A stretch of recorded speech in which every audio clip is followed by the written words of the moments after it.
Hey, what's going on, everybody? Happy Wednesday. Welcome to another edition of Mean Streets right here on FTN Network, powered by Game Plus Network. Chris Meaney here with you. We have Jennifer Piacenti of Sports Illustrated dropping by in just a little bit. We are going to talk about not only the best division in football, but maybe the best division in sports. Hold on, AL East, MLB truthers. It is the AFC West we will talk about today. I'm not going to lie. The American League East is a pretty darn good baseball division. We may have a conversation about that as well. A lot happened yesterday in Major League Baseball. A lot of trades went down. The San Diego Padres were busy. They were very busy. They are much improved. We talked about them on the show yesterday. I think we talked about them on the show a couple of days ago when they were 22-1, and then the Josh Hader trade happened, and they were 18-1. And then they acquired Juan Soto yesterday, along with Josh Bell. I think they got Brendan Jury. They got some dudes yesterday for sure. And now they are 9-1, 10-1 in some spots. I saw in our prop shop, free prop shop over at ftnbets.com, get the best possible odds. I think I saw 12-1 over at PointsBet if you want to get in on the Padres. So we will talk a little bit about everything here with Jennifer. Why not, right? She covers a lot of sports. She does a really fantastic job over at Sports Illustrated, friend of the show. Super thrilled to catch up with her. We will dive into the Gauntlet division. AFC West, are you kidding me? Kansas City, Denver, Los Angeles, and the Raiders in there. We were already planning on talking about Denver and previewing the Denver Broncos, and then yesterday's news happened with Tim Patrick. Unfortunately, he suffered a season-ending torn ACL injury yesterday, a non-contact injury. It is gut-wrenching. I was a big guy. I was a big believer of Tim Patrick. I really was. I don't think I was the only one, but, he finished as a top 45 wide receiver last year in piss-poor play at the quarterback position. He led the Broncos in end zone targets. Don't act like this is not impactful for the Denver Broncos. It certainly is. Patrick was going around wide receiver 50-ish. He was certainly catching some steam, but I think it was warranted for sure. Look at this, Mark. Together, you and I, dude, I think a lot of people here, we had a lot of Tim Patrick shares. I mean, if you're a fan of the show, and you took my advice, I apologize because an injury did happen. But Tim Patrick was on my breakout list, on my sleeper list. I wasn't going to be shocked if he led the team in touchdowns. The way that he was used last year, the fact that he's a big body wide receiver, 6'4", can go up and get it. Catch radius is nice. Contested catches. Russell Wilson, deep ball, one of the best deep balls in the game. And again, the end zone targets, right? He was number one in his team in end zone targets. He had 8. Jeudy had 7. Or Jeudy had 0. Sutton had 7. Jeudy had 0. Maybe he's going to get a few more. Big Albert O in there as well. Tight end probably going to get a couple. Who's going to step up? Are they going to make some moves? KJ Hamler's more of a slot guy. Judy's a slot guy. Jeudy probably moves to the outside. Maybe he's better suited for an outside role, but it does put a little bit of a wrinkle in what's going on with the Denver Broncos. So that's the first big blow here of drafting early. There's pros and cons. If you drafted 2 months ago, Mark Carr, you probably got Tim Patrick as wide receiver 55, wide receiver 60. Honestly, he has jumped up. A lot of people talk about him, on Twitter and social, and that may be part of it. But nonetheless, we'll still talk about the Denver Broncos and get Jen's thoughts on the division overall, because it really is a strong division. I think we could all agree that Denver, Los Angeles, and Las Vegas are better. They are improved. When you add a guy like Chandler Jones, Javonte Adams to Las Vegas, you're improved. When you add J.C. Jackson and Khalil Mack to the Chargers, bolster their offensive line again in each of the past couple seasons, you're improved. You saw what Herbert did down the stretch. You expect maybe another step forward. First-year rookie coach, maybe a little bit too aggressive. Maybe we see some smarter play calling from him. Maybe you like this play calling. I liked it at times as well in Staley, but year 2 for him as a head coach. And then this Broncos team, right? Getting some pieces defensively, already having a strong offensive line and good offensive weapons, a strong 1-2 punch in the backfield between Williams and Gordon, strong secondary, and Russell Wilson. right? Russell Wilson is one of the better quarterbacks in the NFL. So this division is much improved, and the Chiefs kind of lost some pieces. Certainly Tyreek Hill, but they did make some noise, and at the wide receiver position through the draft and through free agency as well. But they did also lose Honey Badger, so it's an interesting division. It's going to be a bloodbath. Talk about that with Jen. We'll talk about some of the MLB trades that went down as well, and we will take a quick break right now, but we will pay our respects to Vin Scully. The sports world lost two beauties over the past couple of weeks, in Bill Russell and Vin Scully here. This guy is iconic. He was the man. I could just listen to him forever. You guys know I'm a Halos fan, but I chuck on Dodger games late at night just to hear Vin Scully talk, to hear his voice, to hear his stories, the passion for the game. He was a go, man. He was absolutely fantastic. Of course, he's got some iconic calls. The Kirk Gibson epic game-winning home run in the 1988 World Series, the Hank Aaron home run call to pass Babe Ruth for the most home runs of all time. That was an iconic call as well. And rest in peace, GOAT. Rest in peace, Vin, and thoughts and prayers to his entire family. You are one of the GOATs. We'll be back here in a couple.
Welcome back in Mean Streets Live on a Game Plus Network. Chris Meaney, as we bring in another GOAT, Jennifer Piacenti of Sports Illustrated. I was talking about one GOAT off the top, so it kind of segues in perfectly, Jennifer. Also, you can catch, of course, all of her work over at Sports Illustrated, betting, fantasy, all of the sports she's covering, Sirius XM, Waiver Wired, Extra Points Pod, and also something that I forgot that we've talked about before is you are a Scott Fishbowl finalist. Ooh, was this last year? No, it was not last year. Last year I made the semis, but actually my first year playing in Scott Fishbowl, I made it to the final 12. Yeah. Do you remember who was on your squad? Do you remember who was on your team? Of course, you have to have a little luck. I mean, you're modest. You drafted a really good team. You went to the finals. I'm sure you were active on the waiver wire. But do you remember who was like your stud player? You do. It was Kyler Murray and Justin Herbert. Remember, Justin Herbert took over in week 4, and I had drafted him as my third quarterback, hoping he would take over midseason. So obviously that paid off for me. I had Darren Waller, tight end premium, right? And I think I got him 4th round or something, and he operated as the number 1 receiver in Las Vegas that year. Who else did I have? Oh, I had like Robbie Anderson. Remember, Robbie Anderson was great. Oh yeah, 2 years ago. Yeah, at the time it was. Yeah. R-O-B-B-Y, and now it's R-O-B-B-I-E. I don't know, Yeah. I was thinking potentially. of changing mine to Jennifer, but I don't know if that works. I don't know. Not sure. Follow Jennifer on the Twitter machine as you see there, Jen Piacenti. We will get into a little bit maybe of Herbert and certainly talk a lot about that division and, the Denver Broncos, keying in on them for sure. We will talk, of course, about Tim Patrick. Get your thoughts on that unfortunate incident from yesterday. I do remember when Herbert took over, it was Tyrod Taylor who was the starting quarterback at the time for the Chargers. And we were all like, really? Why? Why is this happening? And I think he suffered that chest injury and there was something that happened inside the locker room, injection. Yep.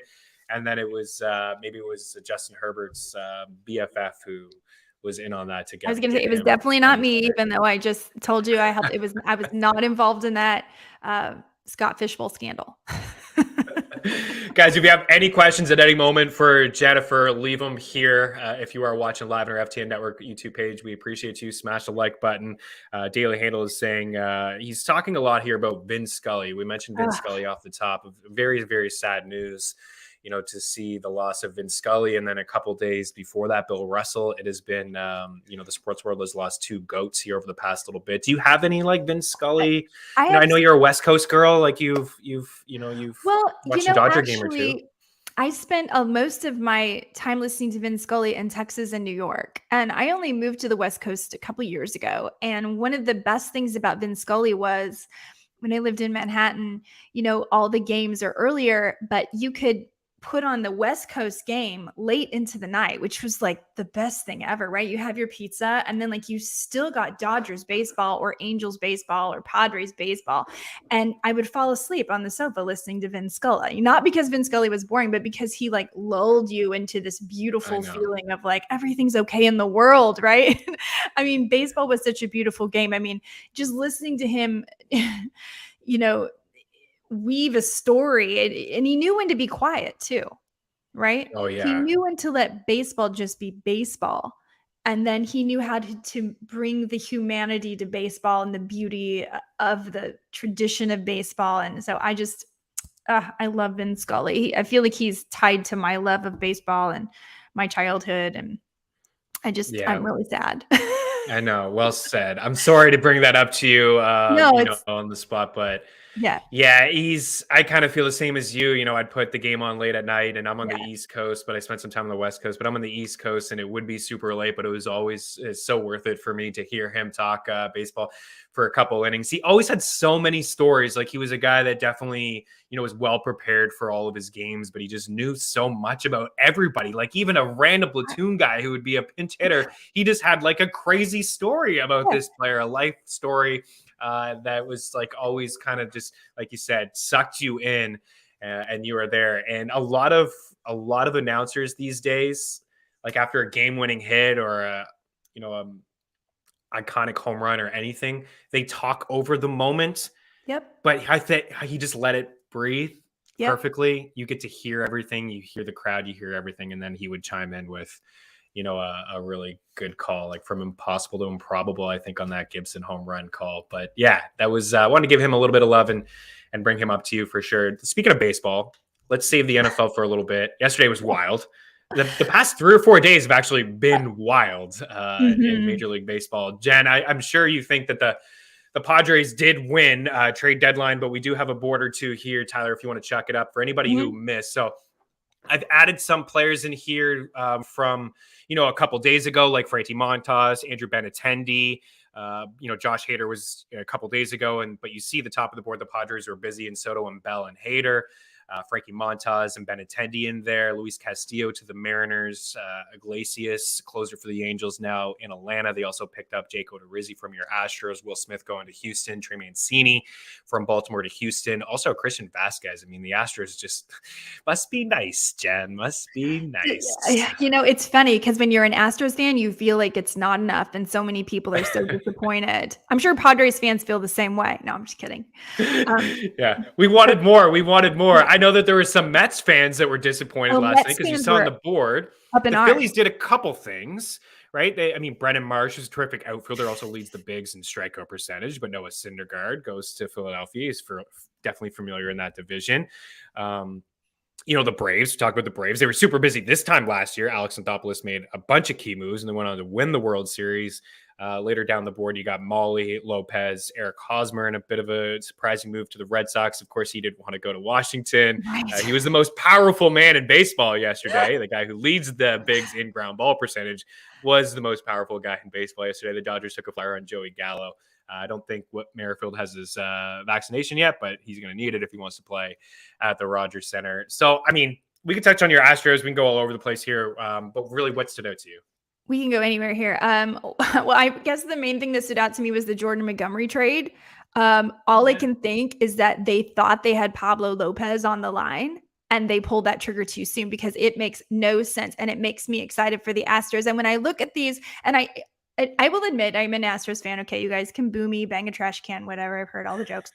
But right now, their value is screaming to me. They're behind the Yankees still, yet they've beat the Yankees. They've won 5 of 7 in their season series. So, and all they did was improve. So with Mancini and Vasquez, they got contact hitters with a little bit of speed. So, still there's, and they didn't have to trade Jose Urquidy, which I was worried about. Amazing. I'm okay with Odorizzi going, though. I mean, obviously you'd love to keep the depth. I'm not sure Will Smith was a big enough return. Anyway, I'm going down an Astros pathway right now. The Padres obviously are forced to be reckoned with, but interestingly, it didn't really move their odds that much, in my opinion, for how many moves they made.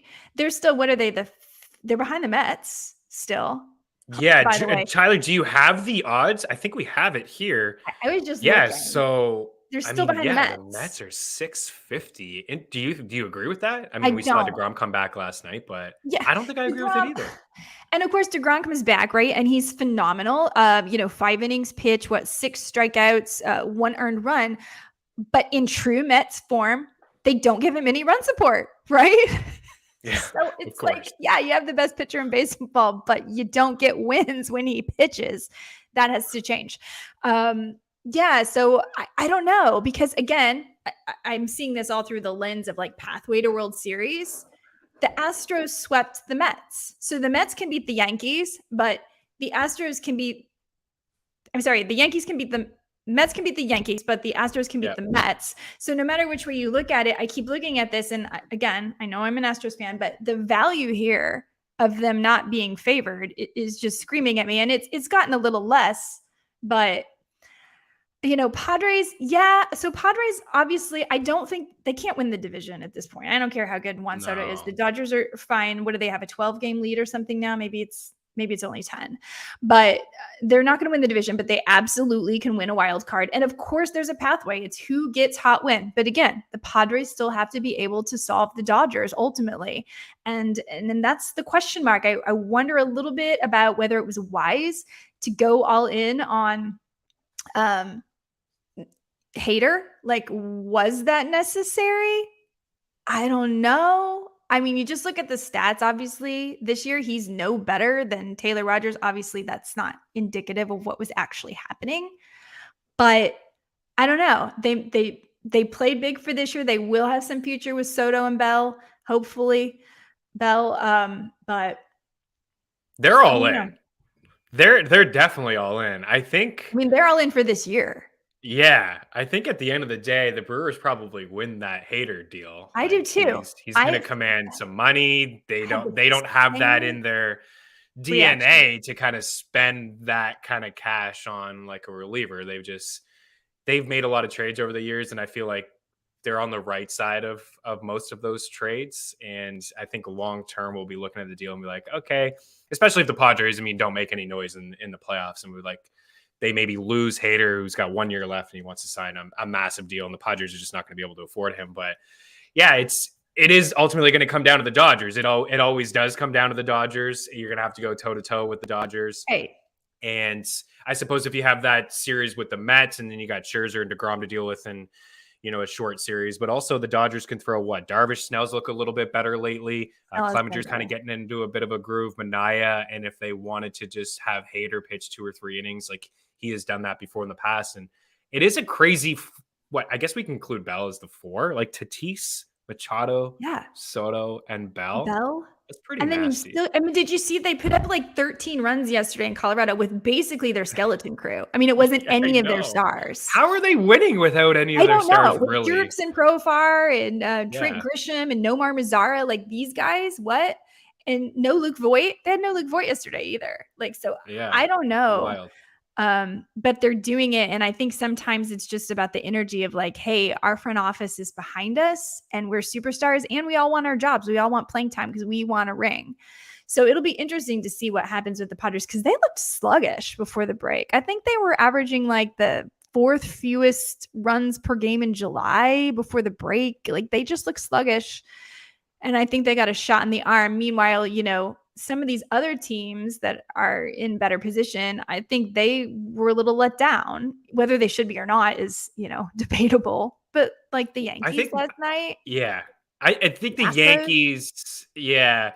I was talking to a Yankees fan and he was, he's pretty happy about Montas, but he expected them yeah. to maybe do more. You mentioned earlier, like maybe Lopez or, somebody that another arm or something that they could have So potentially got inside basically, the rotation.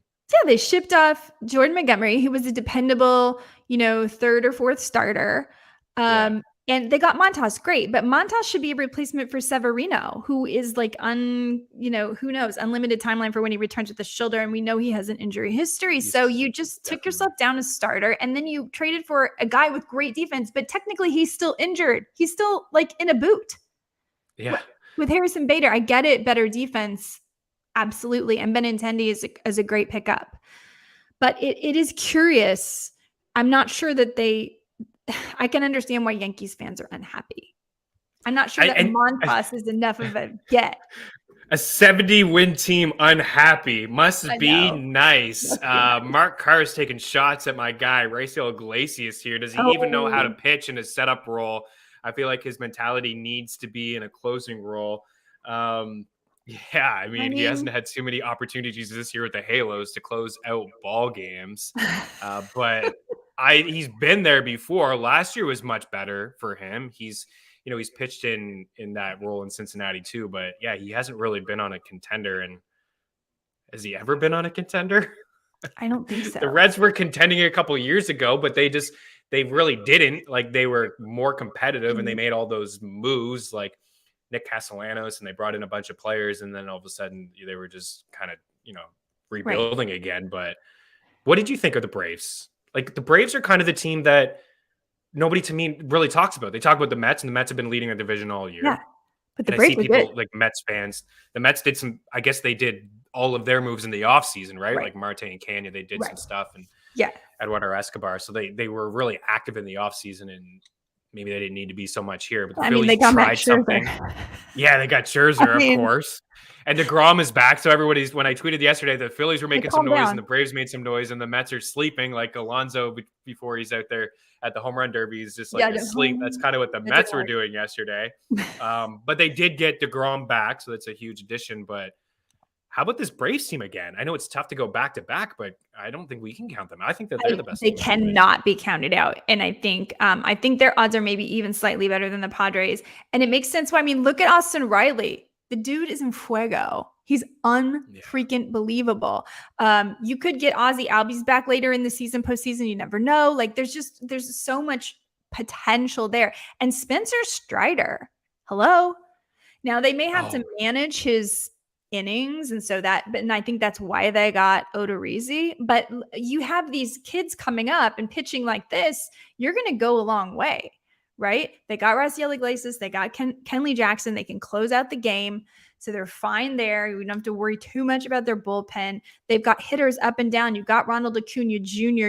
It's just Matt Olson. It's just a stacked lineup that can be dangerous at any point. And one of the things that was so impressive about the Braves last season was their pitching, and it's young pitching. And so, there's been a few pitchers that have underperformed, but they're getting back on track. And if they all hit at the same time in the postseason, we absolutely can see a run, because the difference between last year's postseason Braves and Brewers was they both had great pitching, but you still have to have hitting. And the Braves have that. The Brewers, it's questionable, right? It was questionable last year. It's better this year, but the Braves are the team, and the Mets. The question about the Mets to me is, they have the pitching. No question about that. They seem to have the hitting, but you kind of look at it and you're like, but it's kind of like it's not a lot of power. I mean, Pete Alonso, It seems pretty lucky. Not want to say yes! total luck. How are they doing it? In the first couple months of the season, I noticed that they were up near the top in, with runners on scoring position and things like that. Like they're coming through in like clutch situations, but you're right. It's not a ton of power outside of Pete Alonso. They do have some guys that get on base, I guess, like in Marte and Canna they get on base, and Lindor has a bit of power, but it's nowhere near the power of the Cleveland days. So they're a team that I feel like is just gonna. The pitching will take them as far as they'll go. It'll have to be with the pitching for sure. Can we chuck that board up one more time before we finish up this baseball convo, Tyler? I just is there any long shots here? Like the Padres and the Braves, I think pretty good value in around that point. I think they're great. I know Blue Jays fans wanted to do more. They wanted the team to do more. Like they were in on maybe a starting pitcher. They just didn't get one. Whit Merrifield. They got Mitch White. Place him out. Yeah, Mitch White. They got Bass back. I mean, they already had him at one point. I think he's certainly a decent reliever in there. Man, our White Sox have just fallen. They just got no pitching this year. It's different, right? It just seems like really they don't different care. with them. Like their front office doesn't care. What were they doing at this trade deadline? Nothing. And I'm sorry, was asleep at one of the games the other day. Like he actually literally fell asleep. I don't know if you saw that clip. He's probably on the sauce. I don't.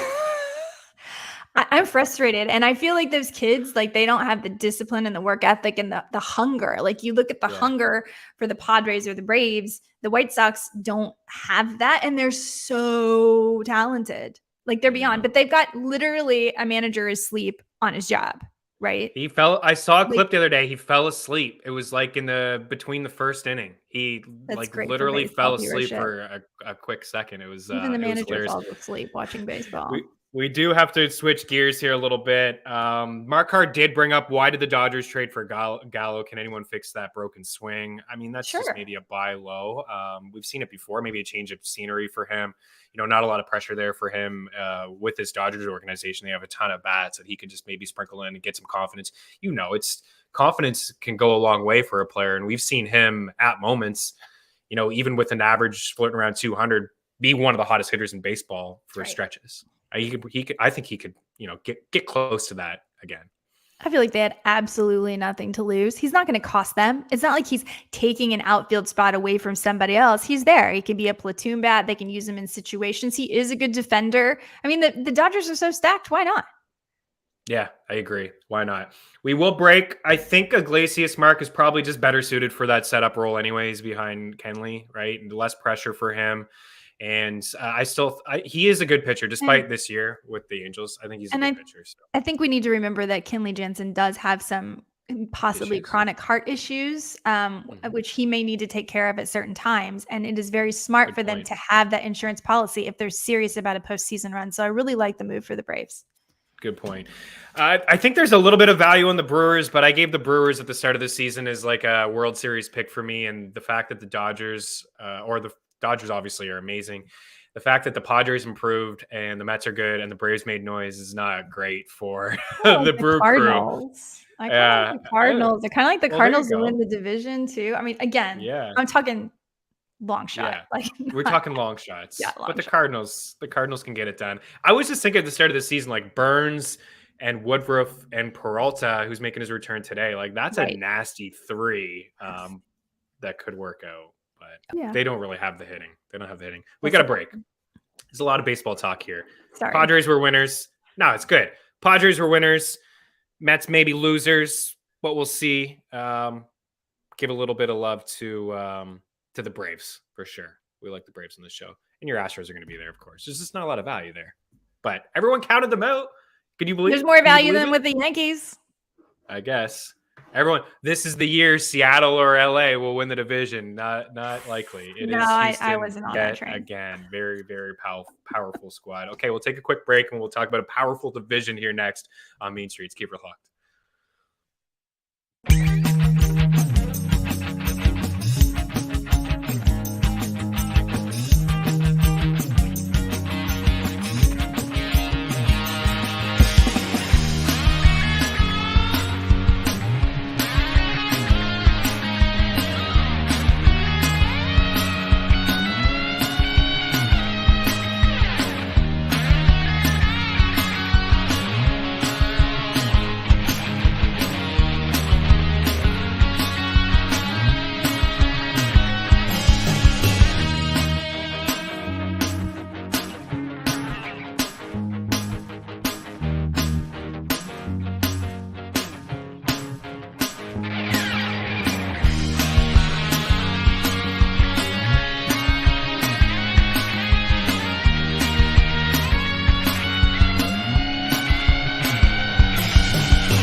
Welcome back in, Chris Meaney and Jennifer Piacenti of Sports Illustrated. We wrapped up the baseball convo, but Mark and Daily Handle, you guys keep going. I love it. There's a good back and forth here in the chat about the White Sox being a train wreck and the kids don't care. They have a manager that can't relate to them.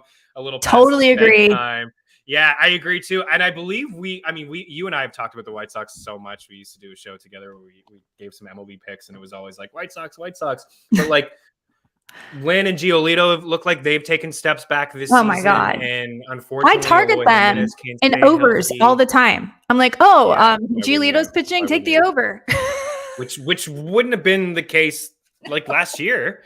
You were just like, wow, no, I'm into Giolito. I saw his Strikeout prop the other day at 4.5, and it was plus money. I was like, wow, 4.5 plus money. I have to do this. And he did get 5K. Like, he got roughed up before he could even get 5K. I was like, okay. The game was against Colorado. It wasn't even at Coors. I was like, wow, okay. And then Eloy can't stay healthy. And then, unfortunately, Luis Robert can't seem to stay healthy either. So, nope. Sucker for the White Sox, but they're just going to break your heart. Before we get into the Broncos, let's talk about this division as a whole, and then maybe we can you said you can hang out for a bit, and I appreciate that. Maybe we'll come back and we'll talk about the Broncos, get some targets out of you. But this division overall, AFC West, I mean, what a bloodbath. This is going to be crazy. Like, who do you like to win the division? We're going to see three teams make the playoffs here? I don't know. How could anybody know who they like to win? How can you know? Chargers, maybe the Broncos. I kind of think it's not the Chiefs. I kind of think it won't be. Yeah, I kind of agree. But who knows? Maybe it's the Raiders. Maybe it is. I mean, literally, I'm kind of just hoping there's a lot of shootouts and we get like a whole lot of those postseason kind of scenes like we got between the Bills and the Chiefs. Like, if we could just get a lot of games like that, because the Chargers Chiefs game is always good, right? Well, now I'll throw in Broncos with Russ Wilson and Derek Carr with Davante Adams, who, by the way, Derek Carr, perennially underrated as far as fantasy goes. You can get him in late rounds and he will do right by you, just the way Kirk Cousins did right by you last year in later rounds. Obviously, I'm sure you've talked about late round QB picks, but it's a stacked division. And it really is. Who knows? It's like I think you were mentioning earlier, it's like the AL East. It's unfortunate that all the good teams are kind of in the same division, because then you're probably going to get a crummy team like the Dallas Cowboys. I'm a Cowboys fan. I'm allowed to say it. That's probably going to go further than, Yeah. team in the AFC. We're going to see probably like one or two teams in the NFC make the playoffs, like from a wild card berth, whether it's the Eagles or the Vikings or the Saints flirting around 500. And maybe we feel like they wouldn't have made the playoffs in the AFC. Right. That there's some teams that maybe, would won't get into the AFC because the race is so tight, like Miami and New England. Like, these are teams that I don't think anybody's even considering them as wild card teams, because we could see either Baltimore, Cincinnati grab a wild card spot, or one of those, three teams. Kansas City's favorite at plus 175. The Chargers are plus 220. The Broncos are plus 260, and the Raiders are plus 650. I agree with you on Carr. I've talked a lot about Carr on this show. I think he's a pretty good value. He's just always been quarterback 14 or 15, and now you add Adams to that squad, and the defense has some holes in the secondary. They can play in a lot of shootouts. We'll get to the Broncos later, but since we're on these teams, I just want to kind of get your thoughts on like maybe targets you have on these squads, because you said it earlier, there's going to be a lot of shootouts when these two teams play each other, and they are going to play each other a bunch. We are going to see some 50-point games. Chargers, Keenan Allen or Mike Williams? Do you have a preference on either? I mean, if I have a preference, it's Keenan Allen. I mean, I think Keenan Allen is a locked and loaded, solid floor guy. Mike Williams is the guy with the massive ceiling, and you can get him for a bit of a value. So I don't know if I have a preference. I think my preference is based on my build, like where I am at that point in the draft. But I love Keenan Allen, and I think he's actually even a little bit undervalued where he's going, because I think people still remember Tyreek Hill and Davante Adams being so great, and I'm not sure they're going to put up the same ceiling that people expect. And someone like Keenan Allen, on the other hand, third year with Justin Herbert, just dependable as they can be. So I don't know. It's hard to say. I like Mike Williams as a wide receiver 2. I like Keenan Allen as a wide receiver 1. Josh Palmer is someone I would think about taking a shot on late, because as you said, deep these are going to be shootouts potentially. You're taking late shots. Why couldn't it be Josh Palmer some week? If you got an injury, you can slot him in. And away you go. And Palmer's the first guy that they drafted, a first wide receiver that they drafted for Herbert. So I feel like at the time they were like, yeah, we like this guy. It could be a future connection that they could have later down the road. I'm with you on Allen. I think that ultimately you said it. I believe both could be like Herbert can support both. He did last year. He can support both again. I think that they're both really good values. One Chiefs player that you want, and you can't say Travis Kelce. One Chiefs player that you want in drafts. Oh, you can't say Mahomes either. Okay, same as I'll go Juju. Okay, nice. Yeah, not too far removed from a 90 catch season. Yeah, and I'll be honest, like, and when was Juju really good? When he was, opposite Antonio Brown, and maybe there's, enough good receivers there. I mean, I don't know. To be honest, I'm not taking any of them. The only player I'm taking from the Chiefs, including I'm not taking Patrick Mahomes. I am not taking him anywhere. Too early. Way too early. And the guy is actually not consistent on a week to week. I mean, in the end, he gives you the numbers, but on a week to week, I don't like it. He stresses me out. And it's just too early. I would much rather have Russell Wilson than Patrick Mahomes. Multiple rounds later. I agree. Speaking of Russell Wilson, we will get to that. So we'll do one more break here and we'll dive into this Broncos team and take a look at Russell Wilson, take a look at that backfield, and kind of pour one out for Tim Patrick. So hang tight. Jen and I will be back here in a minute.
Watching Mean Streets here on Game Plus Network. Chris Meaney and Jennifer Piacenti here with you. Let's focus in on the Broncos. Just wanted to get your thoughts overall on a couple targets and fades from inside this division, but you were here to talk about the Broncos, so let's get into them right away. Of course, the big news yesterday was Tim Patrick. George got his left ride here on the board with the Broncos. Win total at 10.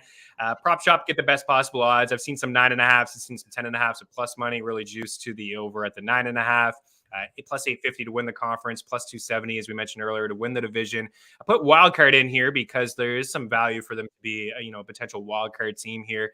Super Bowl 18-1. I think they were 22 or 24-1 at the time that they acquired Russell Wilson. There was some speculation that they would potentially be after him or Aaron Rodgers. So books were kind of all over it. And then you see the record there at 7-10 last year. Let's switch over to some of their weapons and show you guys where they're going in drafts. This is over the last few weeks. Had to include KJ Hamler in here, of course, with Tim Patrick going down yesterday, a torn ACL, done for the season. Wide receiver 96. Be interested to see where he does climb here over the next 3 or 4 weeks. Jeudy, wide receiver 27, and Courtland Sutton, wide receiver 21. You really have to make your decision on what you want there. Jen, I actually have both in the Scott Fishbowl with Russell Wilson, so it's a little bit of a weird stack that I went with. I picked at the end, I did 12, and I just I didn't know who to pick, so I just picked them both. Javonte in there at RB10, Melvin Gordon, RB37, Russell Wilson, as you mentioned, a top 10 quarterback. I will not try to pronounce Big O's name, but he is going as tight end 15. All right. Where do you want to start here? Running backs? Williams? Sure. Gordon? Let's start there. Sure. What do you think? Okay, so pretty split last year. Okay, look at that. Exactly 203 rushing attempts each. Gordon 10 total touchdowns between rushing and receiving, 1,130 all-purpose yards, averaging 4.5 yards per attempt. And this guy is going as late as the 8th round. Meanwhile, Javonte Williams sometimes going as early as the 1st round. So I get it. Javonte Williams, super talented, super young. But what fantasy players need to remember is they're not playing for your fantasy team. They're playing to win the division. And what worked for them was a pretty even split. Now, that's not to say Javonte Williams won't get 60%, Melvin Gordon gets 40%, but they didn't go sign Melvin Gordon to a 1-year contract not to use him because they didn't like him. Because you look at the numbers, Melvin Gordon is still a very good running back, and he's pals with Russell Wilson. And that's something we also need to remember. So, the difference in their points last year, okay, Williams played only 27 more snaps. The total difference in their points in PPR leagues, fewer than 10 points, but on a per game basis, Gordon actually had a 10th of a point more. I mean, again, we're splitting hairs, but my point is the value, if you can get Gordon round 6, round 7, round 8, just depends on, how savvy the drafters are. Who could you take at the end of round 1 or round 2 instead to pair with Gordon? That's what I would like to do. So for me, I don't have any shares of Javonte Williams. I love Javonte Williams, but at the cost, I think it's just too big of a risk. I couldn't agree more. I honestly couldn't agree more. I don't know if we're going to miss that breakout from Williams because we both agree he's really, really good. He's a great running back, but yeah, you're right. They brought back Melvin Gordon and he's a good running back in his own. This is a guy that gets 8+ touchdowns every single year. He's a great pass blocker. He's a good pass catcher out of the backfield. Can we bring this board up one more time, Tyler? I'm hungry. This one, what Jen was talking about. Look at 12.1 fantasy points per game, 12.2 fantasy points per game, more red zone opportunities for Melvin Gordon. It increased for Williams as the season went on. And I think if we're talking dynasty, we love Williams as a top 5 running back. But the fact that they brought back Gordon, who is experienced, I agree. If you are somebody who likes to avoid running backs early, or you want to just hammer home maybe 2 in the first 4 picks and you forget about the position for a little bit, Melvin Gordon is sitting there. I did a mock draft with Jake Sealer on his show this morning. All in Football can be caught on Game Plus tonight. And Melvin Gordon went in the 9th. And I was like, wow, he is a really good value in all the day, 9th. every day. Roll out as a flex, and maybe even both of these guys are RB2s. Yeah, absolutely. Maybe a starter. Okay, now the other decision that you have to make. Okay. And were you in on Tim Patrick? Oh, I was 100% in on Tim Patrick. In fact, Bill Enright at Sports Illustrated, we had a call this morning. He's like, Jen, I thought of you immediately with Tim Patrick. I know he's your boy. Because he notices I take him, and I took him last year too in every draft. And I take him late in every draft. I already took him in Sports Illustrated mock drafts late. Because I'm looking at this. Tim Patrick, first of all, doesn't drop passes. Okay. He doesn't drop the ball. I mean, I think he had 79 targets in, was it 2021 without a drop? Impressive. That's impressive, okay?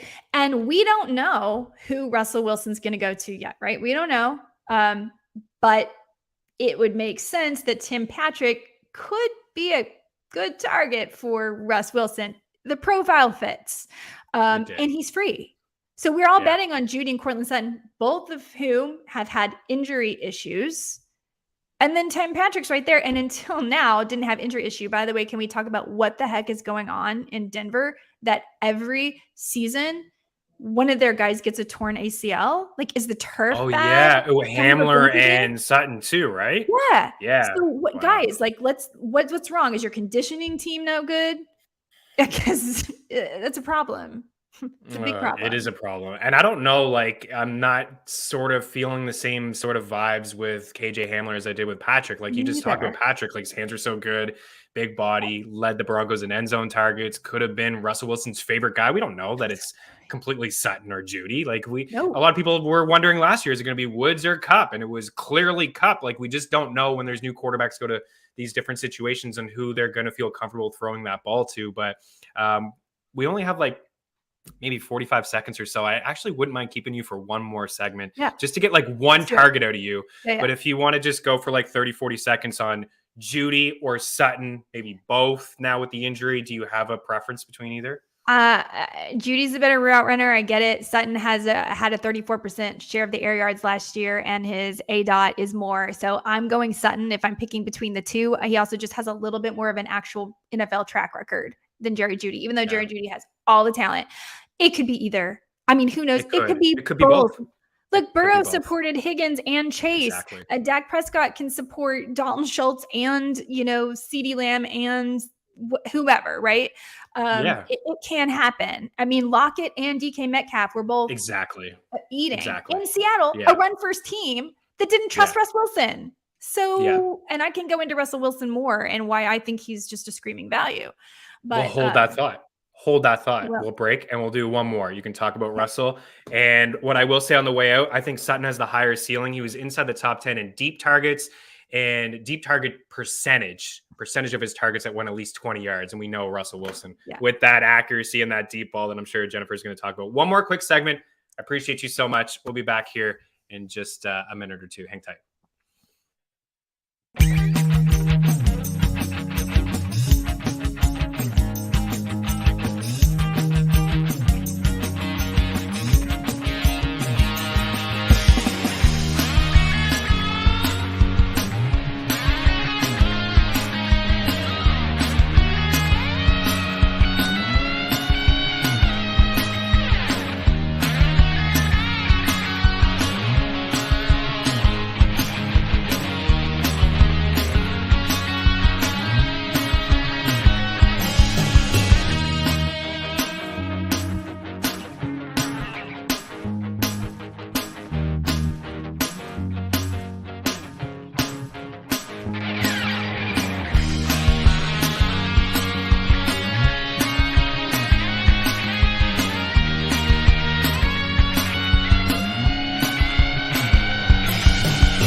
One more segment here with Jen. We appreciate her hanging tight here through all the commercial breaks on Game Plus Network. You were getting into Russell Wilson, why you thought he was a really good value, so I'll let you go. Russell Wilson, you seem to be in. Russell Wilson, quarterback 11 or better in all but one of his 10 seasons. And in that season, he missed 3 games with injury for his finger. So we're going to give him a pass on that one. Of active quarterbacks playing in the NFL, his 65% career completion rate is better than Tom Brady's. His 6.2% touchdown rate is third behind Mahomes and Rodgers. He's tied with Tom Brady for the 5th lowest interception rate at 1.8%, and he's the 3rd best passer rating behind Mahomes and Rodgers.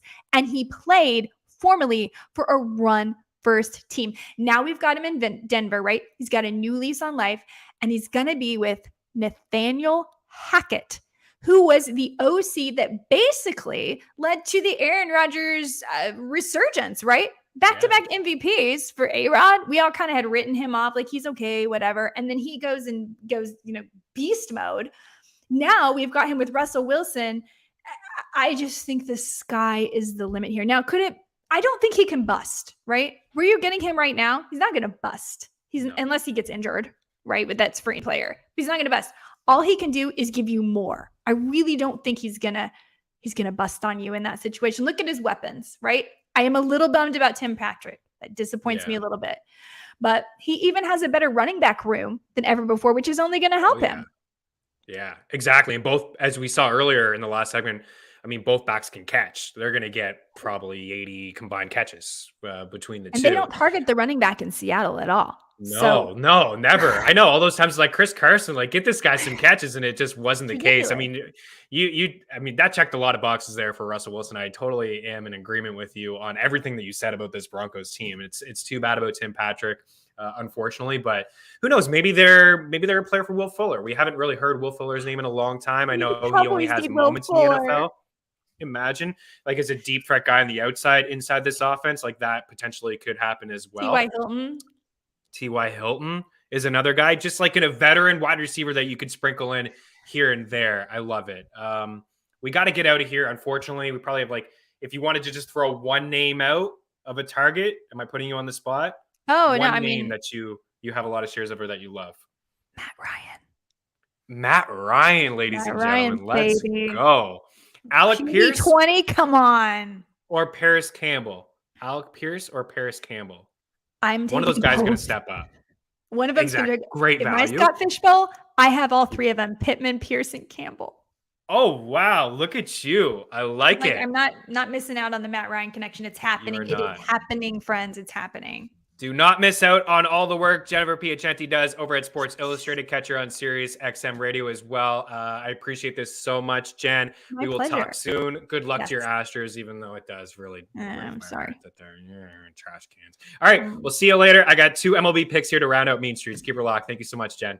Cheers.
Jen's just the best. Make sure you check out all of her work. She'll be with you throughout the entire fantasy season. There was so much I really wanted to get into with her. She's interviewed some great athletes. Trey Turner was talking about fantasy football. Had David Ortiz on one of her shows as well. So check out all of her work at Jen Piacenti. A couple baseball picks to round out Mean Streets here. I am going with the strikeout prop and the under between the Halos and the A's. We have Shohei Ohtani on the bump here for the Halos. Got a 2.15 ERA at home this season. Opponents are hitting 201, 242, and 347. That's the slash line. He's had at least 10K in 6 straight starts. 1 or 0 runs allowed in 6 of his past 8. He's only allowed 9 earned runs in his last 7 starts, and 6 of them came in 1 outing against the Atlanta Braves. What I know about Oakland and LA, both of those teams cannot hit baseballs. They should be trying different sports because neither team has any offensive firepower. And I like James Comprillin on the other side. The Halos can't score any runs. Both of these teams actually rank in the bottom 5 in terms of WOBA, WRC plus, and average, especially over the last month, and they both have high strikeout rates. So Caprillion could rack up some punchouts. And then Alcantara has been on a bit of a heater, right? And he's got a really good spot against the Reds today. So taking the plus 140 on 8K. Our boy Braxton Garrett yesterday, 11 punchouts against the Reds, and Alcantara's got a little bit more swing and miss in his game. We have MLB picks and props coming your way a little bit later on, 5:30, 6:30, 6 Eastern on Game Plus, 6 Eastern. We'll see you tomorrow. Cheers.